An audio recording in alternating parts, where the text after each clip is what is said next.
নমস্কার, দেখছেন talk to Bangla. আমি অভিষেক রয়েছে আপনাদের সাথে। এই মুহূর্তে যে খবর নিয়ে উপস্থিত হচ্ছে, নীতিশ কুমার এবার ভরা বিধানসভায় সম্রাট চৌধুরীর ওপর বেশ খানিকটা রাগান্বিত হয়ে একটা বক্তব্য রাখলেন এবং ভারতীয় জনতা পার্টি তাদেরকে ইঙ্গিত করে বেশ কিছুটা বক্তব্য রাখলেন, যেটা নিয়ে আবারও চাঞ্চল্য শুরু হয়েছে। ইতিমধ্যেই আপনাদেরকে জানিয়েছি যে কংগ্রেস বিধায়ক তারা একদম নীতিশ কুমারের যে বিধানসভার ঘর সেখানে গিয়ে দেখা সাক্ষাৎ করছেন এবং গোপন মিটিং করছেন। সেই খবর আপনাদেরকে গতকালই দিয়েছিলাম, কিন্তু আজকে একটা ভিডিও দেখাবো। ভিডিওর ছোট্ট একটা ক্লিপিক আপনারা দেখুন, যে নীতিশ কুমার বসে আছেন, সম্রাট চৌধুরী বসে আছেন, বিজয় সিনহা বসে আছেন এবং অপর দিক থেকে আরজেডির একজন বিধায়ক তিনি সম্রাট চৌধুরীকে নিয়ে একটা টিপ্পনী কাটছেন যে হঠাৎ করে সম্রাট চৌধুরীকে আপনারা গৃহ বিভাগ দিয়ে দিলেন, কিন্তু তার নাম তো এখন বুলডোজার বাবা হয়ে গিয়েছে এবং যিনি উপমুখ্যমন্ত্রী, যিনি গৃহ বিভাগের দায়িত্ব পেয়েছেন, তিনি হঠাৎ করে বুলডোজার চালাচ্ছেন এবং কোথাও গিয়ে একটা উত্তরপ্রদেশ মডেল বিহারে প্রজেক্ট করার চেষ্টা করছেন। সেইটা কি কোথাও সঠিক জায়গাটা হচ্ছে? তখন নীতিশ কুমার কিভাবে আরজেডি বিধায়কের সমর্থনে সম্রাট চৌধুরীকে তার উত্তর দিতে বলছেন সেটা একটু আপনারা দেখুন, তারপর আবার আসছে এই নিয়ে বিস্তারিত ব্যাখ্যায়। अभी तुरंत गृह विभाग मिला है, तुरंत डिप्टी सीएम बने हैं और आपने तुरंत बुलडोजर बाबा नाम रख दिया।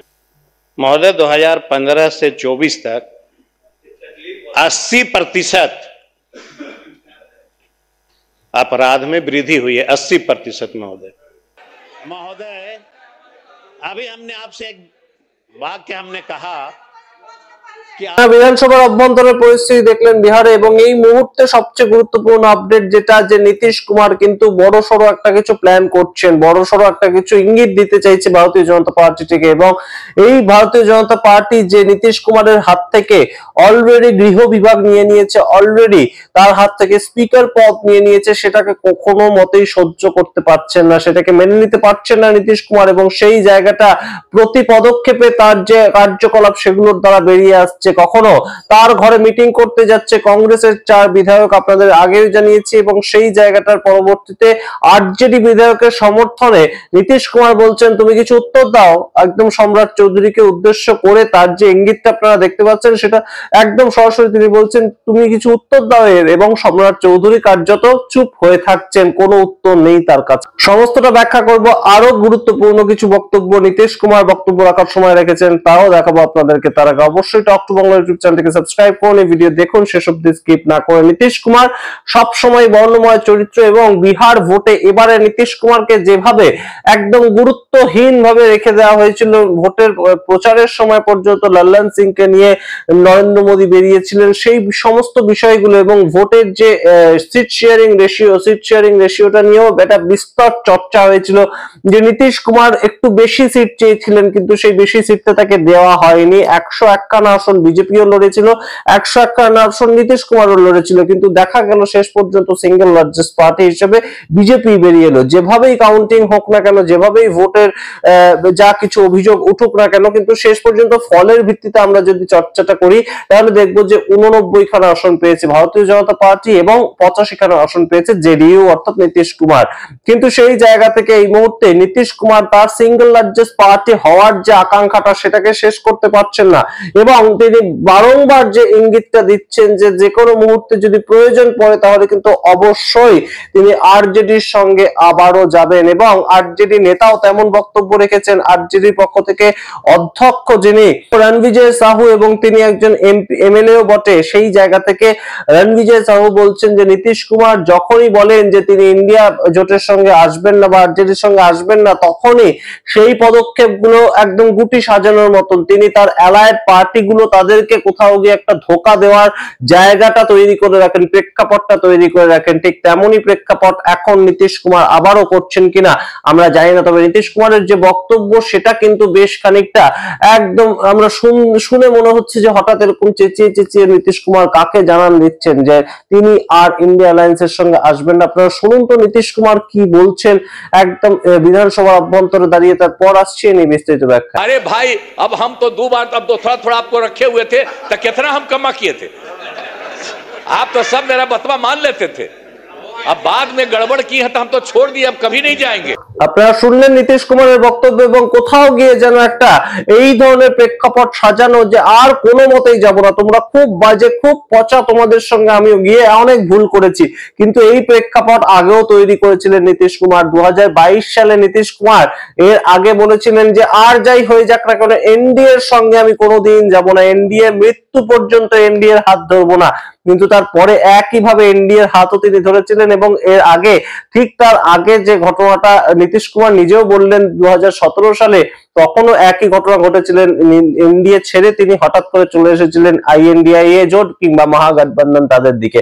সুতরাং নীতিশ কুমারের এই অভ্যেস পুরোনো দিনের অভ্যেস, কিন্তু যেটা অবশ্যই গুরুত্বপূর্ণ বক্তব্য যে নীতিশ কুমারের যে কার্যকলাপগুলো, কিন্তু যেটা গুরুত্বপূর্ণ সেটা হচ্ছে বিহারের প্রশাসন এই মুহূর্তে কার কথা শুনে চলছে। সেটা কি সম্রাট চৌধুরীর কথা শুনে চলছে নাকি নীতিশ কুমারের কথা শুনে চলছে? সম্রাট চৌধুরীর কথা শুনে হয়তো আপনাদের মনে হতে পারে যে বুলডোজার গুলো চলছে, বিহারে ভোট মিটে যেতেই বুলডোজার কালচার চলে এসেছে, বিভিন্ন জায়গায় বুলডোজার চলছে, এবং বিহারের যারা অতি প্রান্তিক মানুষ বিভিন্ন জায়গায় আমরা তাদের ভিডিওর সামনে এনে দেখেছি যে রীতিমতন তারা কান্নাকাটি করছেন, রীতিমতন বলছেন যে বিজেপিকে ভোট দিয়ে কি আমরা এইটা পেলাম। এই কালচার যখন একদম সম্রাট চৌধুরী, তার বিরুদ্ধে অভিযোগ উঠছে, এই কালচার তিনি নিয়ে আসতে চাইছেন যে উত্তরপ্রদেশের মতন একটা কালচার, সম্পূর্ণ সংখ্যালঘু কিংবা অতি পিছিয়ে পড়া দলিত সম্প্রদায়, আদিবাসী সম্প্রদায়, এগুলোকে একদম সমাজ থেকে বাদ দিয়ে দেওয়া, কিংবা একদম এই যে বুলডোজার চালিয়ে একটা ভয় সৃষ্টি করে রাখা, এই কালচারটা উত্তরপ্রদেশের কালচার। এবং সেই উত্তরপ্রদেশের মতনই বুলডোজার বাবা, আপনারা খুব ভালো করে শুনুন, বুলডোজার বাবা ইতিমধ্যে সম্রাট চৌধুরীকে বলা হচ্ছে। কেন বলা হচ্ছে? কয়েকদিন আগেই তিনি গৃহমন্ত্রক পেয়েছেন, গৃহমন্ত্রক পাওয়ার পরেই তিনি বুলডোজার চালাতে শুরু করেছেন, এবং 14 নভেম্বর যে সরকারের রেজাল্ট বেরোলো, তারা জানতে পারলো তারা সরকার গঠন করছে। তার মধ্যে এই গত 15 দিনের মধ্যে এত কি ঘটে গেল, যেখানে নীতিশ কুমার এত সুদক্ষ একজন পরিচালক ছিলেন, সুদক্ষ একজন গৃহ মন্ত্রণালয় চালাতেন তিনি, তার কাছ থেকে গৃহ মন্ত্রণালয়টা চলে যেতেই তার এই ধরনের বদনাম হচ্ছে কেন? আলটিমেটলি তো নীতিশ কুমারই সরকারে রয়েছেন, আলটিমেটলি তো নীতিশ কুমার সরকারের মাথা। নীতিশ সরকার কোনো দুর্ঘটনা ঘটলে বা কোনো ধরনের কোনো কথা বলতে গেলে এখনো তো মানুষ বলবে যে নীতিশ সরকার চলছে বিহারে।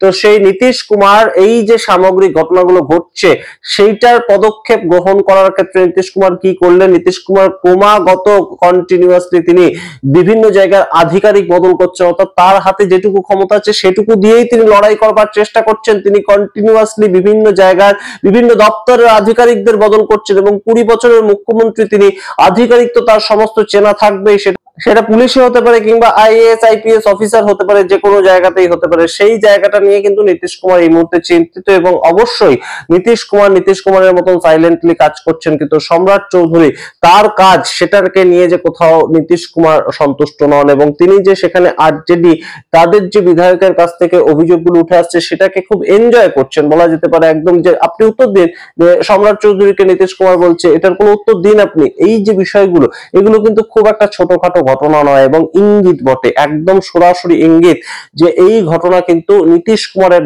দায় নয়। এই যে বুলডোজার বাবা এই নামটা নীতিশ কুমারের দায় নয়। নীতিশ কুমার এইভাবে সরকার চালাতে অভ্যস্ত নয়, নীতিশ কুমার এইভাবে প্রশাসন চালাতে অভ্যস্ত নয়।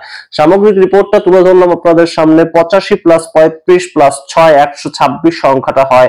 আরো একবার মনে করিয়ে দিলাম, বিভিন্ন পত্র পত্রিকায় এখনো কিন্তু বিহারকে নিয়ে ছাপানো হচ্ছে যে নীতিশ কুমার, তার হাত থেকে দুটো তাসই চলে গিয়েছে। নীতিশ কুমারের শেষ পর্যন্ত 5 বছর মুখ্যমন্ত্রী থাকা হবে তো? এই প্রশ্ন এই মুহূর্তে ওঠে বই কি। তার কারণ বিভিন্ন জায়গায় আমরা দেখতে পেয়েছি, ত্রিপুরার ক্ষেত্রে দেখতে পেয়েছি, গুজরাটের ক্ষেত্রে দেখতে পেয়েছি যে মুখ্যমন্ত্রী শেষ পর্যন্ত তার টার্ম কমপ্লিট করতে পারেননি। দিল্লির থেকে একটা চিরকুট চলে এসেছে, রাজস্থানের ক্ষেত্রে আমরা দেখতে পেয়েছি, এবং সেই অনুযায়ী সম্পূর্ণ রদবদল হয়ে গিয়েছে। এখন নীতিশ কুমার কিন্তু কমপ্লিটলি তার যে পার্টি 85 জন বিধায়ক, সেটাকে নিয়ে আর কোনো ক্ষমতা তার কাছে বিশেষ নেই। মেন যে দপ্তরগুলো সেগুলো চলে গিয়েছে বিজেপির কাছে, ঠিক যেমন ভাবে গৃহ বিভাগ, ঠিক যেমন ভাবে ইনকাম ট্যাক্স দপ্তর, সম্পূর্ণ রাজস্ব দপ্তরটা চলে গিয়েছে বিজয় সিনহার কাছে। তার নীতিশ কুমার এই মুহূর্তে কন্টিনিউয়াসলি চেষ্টা করে যাচ্ছেন একদম মরণ কামড় দেওয়ার, তিনি যাতে আগামী 5টা বছর যে কোনো পদ্ধতিতে মুখ্যমন্ত্রী থাকতে পারেন। তাই জন্য হয়তো আরজেডির হাত ধরতে হতে পারে, হয়তো বিজেপিকে ছাড়তে হতে পারে, কিন্তু নীতিশ কুমার কোনো না কোনো চেষ্টা ঠিক চালিয়ে যাচ্ছেন, এবং নিজের যে স্বচ্ছ ভাবমূর্তি সেইটা প্রতিষ্ঠা করা কোথাও গিয়ে যেন নীতিশ কুমারের একটা ডেসপারেট জায়গা, নিজেকে একটা স্বচ্ছ ভাবমূর্তির জায়গায় রাখা, সেটাই বোধহয় নীতিশ কুমার চাইছে। আপনারা আপনাদের মতামত কমেন্ট বক্সে কমেন্ট করবেন। দেখতে দেখুন টক টু বাংলা, অবশ্যই টক টু বাংলা ইউটিউব চ্যানেলটিকে সাবস্ক্রাইব করে দিন। ধন্যবাদ।